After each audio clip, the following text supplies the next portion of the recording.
Penetrating further and further into the heart of the Japanese cruising ground, the Pequod was soon all astir in the fishery.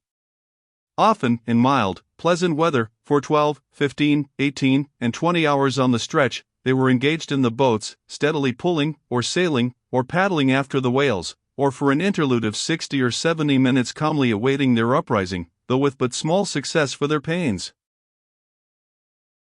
At such times, under an abetted sun, afloat all day upon smooth, slow-heaving swells, seated in his boat, light as a birch canoe, and so sociably mixing with the soft waves themselves, that like hearthstone cats they purr against the gunwale, these are the times of dreamy quietude, when beholding the tranquil beauty and brilliancy of the ocean's skin, one forgets the tiger heart that pants beneath it, and would not willingly remember that this velvet paw but conceals a remorseless fawn.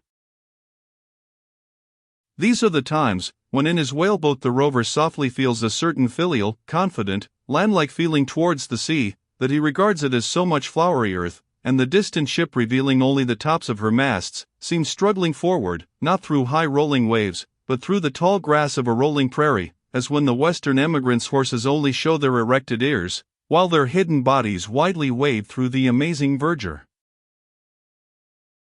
The long-drawn virgin valleys, the mild blue hillsides, as over these there steals the hush, the hum, you almost swear that play-wearied children lie sleeping in these solitudes, in some glad Maytime, when the flowers of the woods are plucked.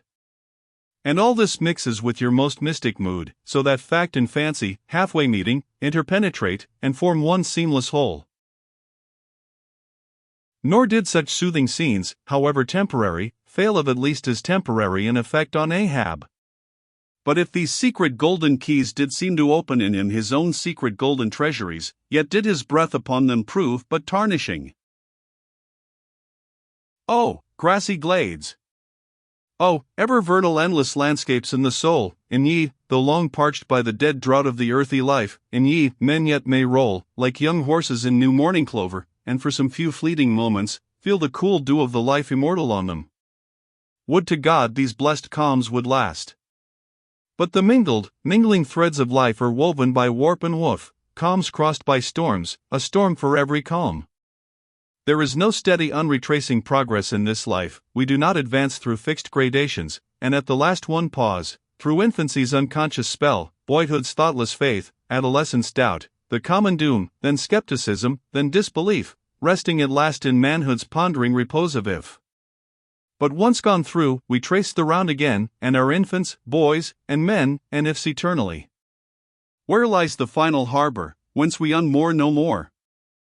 In what rapt ether sails the world, of which the weariest will never weary?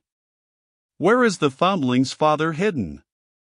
Our souls are like those orphans whose unwed mothers die in bearing them. The secret of our paternity lies in their grave, and we must there to learn it.